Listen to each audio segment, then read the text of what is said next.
আচ্ছা বিয়ের কাগজপত্র তো দেখাতে পারে, তাকে আমি বউ হিসেবে গ্রহণ করে নেবো। সে তোর মনে করেন বিয়ে হয়েছে, বিয়ের কাগজ দেখাবে এবং 4 দল বাচ্চা পেটে থাকে, সে 1.5 মাস আগে দল বাচ্চা পেটে এসেছিল, সে বাচ্চা আমার মেয়ের কথা উনি সে নষ্ট করেছে আমার কথা। এই যে আর আমার সম্মান মান করার উপরে হয়রানি করার চেষ্টা করতেছে, অবশ্যই এদের বিরুদ্ধে একটা মানহানি মামলা অবশ্যই করবো। সবাইকে অসংখ্য ধন্যবাদ, আপনারা যে যেখান থেকে এসেছেন সবাইকে।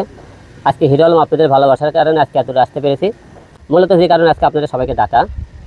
আমি গতকাল আমাকে বিভিন্ন সাংবাদিক ফোন দিতেছে যে ভাই আপনার নামে কোর্টে নাকি একটা মামলা হয়েছে, আমি সঠিক জানি না। তো আমি আজকে সকালে মনে করেন কোর্টে দেয় আমি মামলার একটা নথি উঠাইলাম, দেখি আমার নামে নারী শিশু একটা মামলা করেছে। মামলাটা নারী শিশু এবং মনে করেন ধর্ষণ মামলা করেছে, আপনারা সবাই দেখেছেন। তা আমার প্রশ্ন, যে ব্যক্তিটা আপনারা মামলা করেছে সেই ব্যক্তির কিছু কল রেকর্ড আপনারা সাংবাদিক ভাইরা সবাই নিয়ে যাবেন। তিনি কয়েকদিন আগে আপনাদের সামনে বলছে হিরো আলমের সাথে তার ভালো বন্ধুত্ব, তার মেয়ের সাথে ভালো বন্ধুত্ব, তাই সেই অনুযায়ী কিন্তু সে আমাদের বাসায় ছিল। তো আমার বাবা যখন অসুস্থ হয়, সে 2 মাস, সে 32 দিন সে ঢাকায় আমার বাবা সেবা করে এবং 2 মাস সে আমাদের বাসায় সে ভাড়া ছিল। ভাড়া থাকাকালীন আমার বাবার সাথে তার একটা ভালো সম্পর্ক, মেয়ের সাথে সম্পর্ক হয়, সেই অনুযায়ী সে আমাকে হসপিটাল ছিল। এখন তিনি যে আপনি বলেছে আমি তাকে ধর্ষণ করেছি, কয়েকদিন আগে মনে করেন বলেছিল সাংবাদিক সম্মেলনে, তাকে জিজ্ঞেস করেছিল যে আপনি হিরো আলমকে বিয়ে করেছেন কিনা, করছে হ্যাঁ বিয়ে করেছি। তা বলছিল আপনি কাবিলনামা দেখান, সে কিন্তু কাবিলনামা দেখাতে পারেনি। করছে দিয়ে আপনি দেলমর করতো কোথায় 101 টাকা, তো 101 টাকা সেটাও কিন্তু বলাতে পারেনি। এখন যে ব্যক্তি একের পর যে গুজবগুলো ছড়াইতেছে, আর এই গুজব ছড়ানোর পিছনে 1 নম্বর মূল হাতি হলো রিয়ামণি। রিয়ামণি বলতেছে আর আমাকে ফোন করে বলে তুই আমাকে বাদ দিয়ে 10টা বিটি ছেলে নাচ গান করবো, তোর ব্যবস্থা করতেছি, তোর 14 শিখে ভরে রাখবো। রিয়ামণিকে তো রিয়ামণি আমাকে মনে কি তার কাছে আটকানোর মতো কোনো রকম তথ্য প্রমাণ তার কাছে নাই, কারণ তাকে তখন ডিভোর্স দিয়েছে, সে আমাকে আটকাতে পারতেছে না। আর এবার ডিভোর্স তার নিজের ভুলের কারণে সে ডিভোর্স হয়েছে, এই কারণে সে যে আমার বিরুদ্ধে মামলা করবে তাও করতে পারছে না। তার যে মনে করেন কাগজ সেটা আমি তাকে বুঝিয়ে দিয়েছি। এখন মাঝখানে সে এই মেয়েকে খেলতেছে, এই মেয়ে একবার বলতেছে, মেয়ের নাম হল মিথিলা, আপনারা সবাই জানেন।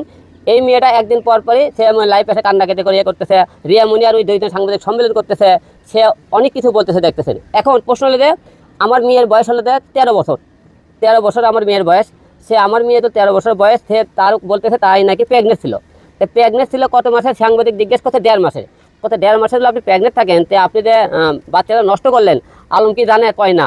আপনি কি গর্ভবতী হয়েছে, আলম জানে, কয় না। তো আলমের মেয়ে 13 বছর বয়সে তোমাকে বলো বাচ্চা নষ্ট করো, তুই বাচ্চা নষ্ট করলে কাক দিয়ে, কার শুনে। তো আমার কথা হলে সে যে সমস্ত বক্তব্য দিতেছে যে রিয়ামণি তাকে যে এই চালটা খেলাইতেছে এবং সে মানুষের কথা উনি চলতেছে, আমার কথা আইনটাই সাক্ষী প্রমাণ।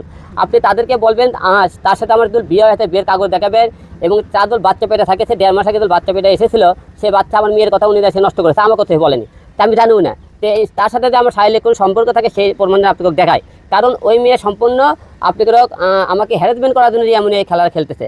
আর প্রশ্ন হলো যে আপনারা কয়েকদিন পর পরই আমি মিডিয়ার সামনে কথা বলতেছেন, এই যে আর আমার সম্মান মান করার উপরে হয়রানি করার চেষ্টা করতেছে, অবশ্যই এদের বিরুদ্ধে একটা মানহানি মামলা অবশ্যই করবো।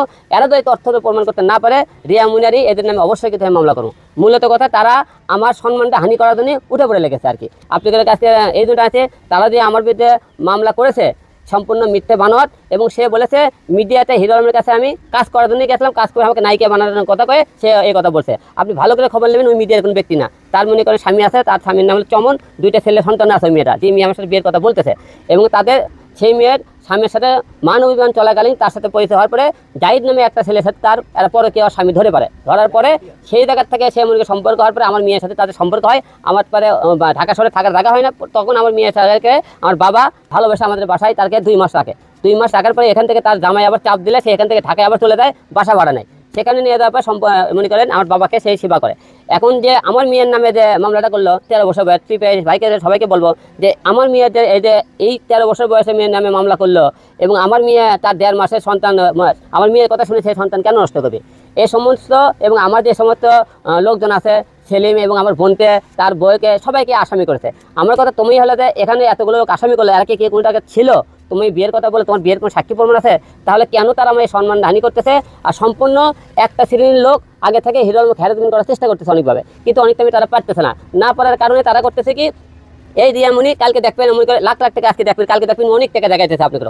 এই টাকাগুলো সম্পূর্ণ ফেসবুকে ইউটিউবে আমার যতদিন যে ফেসবুক ছিল তার কাছে, আমি নিজে ফেসবুক না করে তার নামে যে ফেসবুকগুলো করছে, সেই টাকাগুলো তোলা থেকে বাড়ি গাড়ি দেখায়, এবং সে বলে ঢাকা শহরে নাকি 6 তলা বাড়ি আছে, সম্পূর্ণ মিথ্যা কথা বলে। ঢাকা শহরে বাড়ি থাকে, 2 বোন বাড়ি ডান্স করে এবং তার মনে করছে আমার বাবা বিজনেস করে, ওর বাবা 2টা গরু কিনেছে, 2 বোন, সে গরু চড়ায় বাইরে বসে থেকে, আর কয় হলে যে বিজনেস করে। এই দেশ মানুষের একটা বাকওয়াস কথাবার্তা বলতেছে, আমার নাকি সম্মানহানি করার চেষ্টা করতেছে। অবশ্যই এর জন্য তাদের বিরুদ্ধে অবশ্যই আমি আগামীকাল ঢাকায় যাব, ঢাকায় গেলে তাদের মনে বিরুদ্ধে ব্যবস্থা নেব। আর এই যে মিথিলা বিষয়ে আপনি কি ভাবছেন? এই যে 15 লক্ষ টাকা তাকে অবৈধভাবে আপনি বলতেছেন তাকে হচ্ছে ছোট পর্দায় নায়িকা বানানোর কথা বলে 15 লক্ষ টাকা ধার নিয়েছেন, এটা কতটুকু সত্য? আসলে ওই তো মিডিয়ার লোকই না, তাকে 15 লাখ টাকা পেমেন্ট, সে তো মনে করেন বাসা ভাড়া দিতে পারে না, ঢাকা শহরে তখন বাসা নাই, তখন তো টাকার অবশ্যই আমার বাসায় আসে ভাড়া থাকছে, 15 লাখ টাকা সে পাবে কোথা থেকে? 15 লাখ টাকা দেখলে তো সে দিতে পারবে। আর 15 লাখ টাকা যে আপনি মিডিয়ার সামনে বলতেছি, 15 লাখ টাকা আমি তো নিয়ে থাকি, সাক্ষী প্রমাণ দেখাতে পারে, তাহলে অবশ্যই 15 লাখ টাকা আমি দিয়ে দেবো। সে সাক্ষী প্রমাণ দিতে পারলে যে কোনো জিনিসই যদি মনে করেন বিয়ের কথা বলতে পারে, সে বিয়ের কাগজপত্র দেখাতে পারে, তাকে আমি বউ হিসেবে গ্রহণ করে নেবো। সে তো মনে করেন যে সমস্ত কথাবার্তা বলতেছে সে যদি প্রমাণ দিতে পারে, আমি আপনাদের মধ্যে কথা বলতেছি, আমি সব কথা আপনাদের আইন আদালতে যে শাস্তি হবে মাথা পেতে নেবো। আদালত এই সমস্ত কথা সে প্রমাণিত না করতে পারে, তাহলে কিন্তু তাদেরকে কিন্তু শাস্তি হতে হবে। মনে করেন ধর্ষণ মামলা তো সোজা না, এখন ধর্ষণ মামলা সরকার নিয়ম করছে, কেউ তো মুখে ধর্ষণ করে, ছেলেটা যত অপরাধী, মেয়েরও ততটা অপরাধী। এখন সময় দুইজনের মনে করে খালি মামলা করলে না, মামলা তো অনেকে ধারা জানেন না। আলম ভাই, তাহলে আপনার নামে যে মামলা হলো, আপনার পরিবারের সদস্যদেরকেও আসামি করা হয়েছে, এখন এই মামলা তো তদন্ত দিয়েছে পিবিআই কে, তো আপনি কি নিজেকে তার মানে সম্পূর্ণরূপে নির্দোষ দাবি করছেন? অবশ্যই আইনের উপর আমার আস্থা আছে, আদালতের উপর আস্থা আছে, আমার পরিবারের উপর যে তারা মনে করেন যে কথাগুলো বলেছে, পিপিআই অবশ্যই আমাদের এটা সম্পূর্ণ হলে দেয়, সুষ্ঠু তদন্ত দান করে। আরেকটি বিষয় জানার আছে, মানে কিছু মানুষ অনেকেই আপনাকে বলছে যে তাদের অভিযোগ ফেসবুকে লেখালেখি করছে যে আপনি এমপি হওয়ার স্বপ্ন দেখে এর আগে আওয়ামী লীগের একটি অঙ্গ সংগঠনে যোগদান করেছিলেন, পরে সেটিতে আপনি অগ্রসর হননি, এখন আবার গতকালকে আপনি আমাদের যে বিএনপির যিনি চেয়ারপারসন তার দেশে আসাকে কিন্তু তাকেও শুভকামনা জানিয়েছেন। আপনি কি দল পাল্টাচ্ছেন কিনা, নাকি যখন যে দেশ তখন সে বেশ আপনি ধরছেন? একটু যদি ক্লিয়ার করতেন বিষয়। আসলে হিরো আলম শুরু থেকে কোনো রাজনৈতিক দলের সাথে যুক্ত ছিল না। আপনারা অনেক টাইমে অনেক জায়গায় দেখেছেন, আমরা আওয়ামী লীগের টাইম যারা বাংলাদেশের সমস্ত সেলিব্রিটি আছে, নায়ক বলেন নায়িকা বলেন, তারা বিভিন্ন প্রোগ্রামে তাদেরকে কিন্তু টাকাতে নিয়ে দেওয়া হয়, বিয়ে বলেন, সেমিনার বলেন, আওয়ামী লীগের পার্টি বলেন, বিএনপির পার্টি বলেন, আমরা কিন্তু যে কোনো জায়গায় যাই। সেখানে যাওয়ার পরে আপনাদের মধ্যে অনেক লোক অনেক রকম প্রশ্ন করে, সাংবাদিক ভাইরা, যে আপনি যে আজ আওয়ামী লীগের আপনি একটা অনুষ্ঠানে এসেছেন, আপনি কি আওয়ামী লীগে যোগ দিয়েছেন কিনা? দিকে বিএনপির একটা কোনো প্রোগ্রামে গেলে কি আপনি কি আবার বিএনপি যোগ দিয়েছেন কিনা? আমরা তো আগে থেকে স্বতন্ত্র ছিল, হিরো আলম এখনও স্বতন্ত্র। আপনারা আজ পর্যন্ত কিন্তু কোনো দলে মনে করে কাগজ কলমে দেখাতে পারবেন না হিরো আলম এই দলের সাথে যুক্ত ছিল, এমন কোনো দল আপনি দেখাতে পারবেন না। আমি যে কোনো লোক আমরা যে কোনো পোস্ট করতেই পারি, কিন্তু আপনি হলে যে তাই বলে মনে করেন বিএনপি নিয়ে পোস্ট করলে বিএনপির গেছে, আমাদের নিয়ে পোস্ট করলে আমাদের গেছে, আওয়ামী লীগের নিয়ে পোস্ট করলে আমাদের, তা না। আমরা যেহেতু আমরা পাবলিক ফিগার, আমাদেরকে লোকজন ফলো করে, দেশের যে কোনো ভালো মন্দ কথা আমরা অবশ্যই আমাদের পেজে কিন্তু লিখতে পারি। আমরা একটু জানতে চাই তাহলে হিরো আলমের এখনকার স্ট্যাটাসটা কি, আমাদের একটু খোলসা করে বলেন। আপনার সাবেক বর্তমান এই যে এখন যে ওয়াইফ, কেউ বলে 4টা, কেউ 5টা, কেউ 6টা, এটা যে একমাত্র আপনিই জানেন যে আপনার আসলে আপনারা কয়েকদিন ধরে সবাই জানেন আমার 3টে বিয়ে হয়েছিল। আপনি প্রথম পক্ষে বইয়ের নাম সুমি জানেন, দ্বিতীয় পক্ষে নুসরাত, তৃতীয় হলো আপনি রিয়ামণি ছিল। 3টে মনে করেন 2টা মেয়ে মিডিয়ার মেয়ে ছিল, একটা আমার মনে করেন হলো গ্রামের মেয়ে ছিল। এখন আমার 3টে বউ কী কারণে সেটা কিন্তু আপনাকে উদাহরণ করে দিয়েছি। মনে করেন আমার প্রথম বউ মনে করেন সুমি, যে আমার মার সাথে ঝগড়া করে বাসা থেকে বেরোতে, আপনাকে কত পর্বে বলেছিলাম যে করছে তুমি বাসা আলাদা করলে আমি আবার আসবো। আমি তো আপনি দেখেন যে বাসার সামনে কথা বলেছে, এই বাসাটা দ্বিতীয়বার আমাকে করা, এই বাসাটা কমপ্লিট হলে তাকে আমরা আনার চেষ্টা করি, সেটা আমি শুনতেছি আরেকজনের সাথে মনে করেন বিয়ে বসে গেছে, তা আমরা জানি না। দ্বিতীয় নুসরাত আসলে নুসরাত আমার জীবনে আসার পরে বললো আমি তোমার সাথে সংসার করবো, সব কিছু করবো, কিন্তু আমার 10 জনের সাথে শুটিং করতে দেওয়া লাগবে, আমি তোমার সাথে বিয়ে হচ্ছে নাই খাওয়ার জন্য।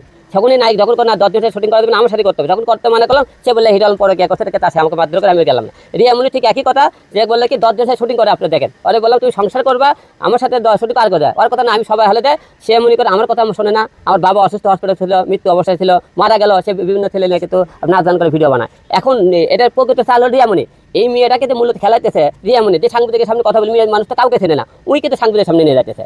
এবং উই আর আবার দেখবেন ওরা দুইজনে সেই যে গালাগালি তারকে কল রেকর্ড শুনবেন, দুইজনে সেই গালাগালি তারা, আবার 2 দিনই গলা ধরে ঘোরে, 2 দিনই করে মনে করেন হলে আমার নামে মামলা করতেছে।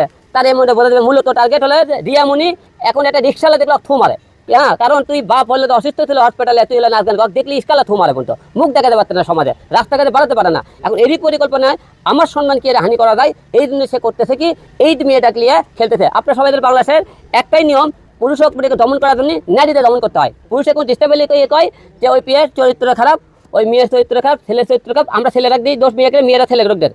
মূলত চরিত্র খারাপ আর আপনারা কিন্তু দেখবেন ছেলেকের উপরে করেন মূলত উঠতে আসে যে ছেলেরাই খারাপ, কিন্তু ছেলেকে কথা বলে ঠিকই কিন্তু প্রমাণ করতে পারে না।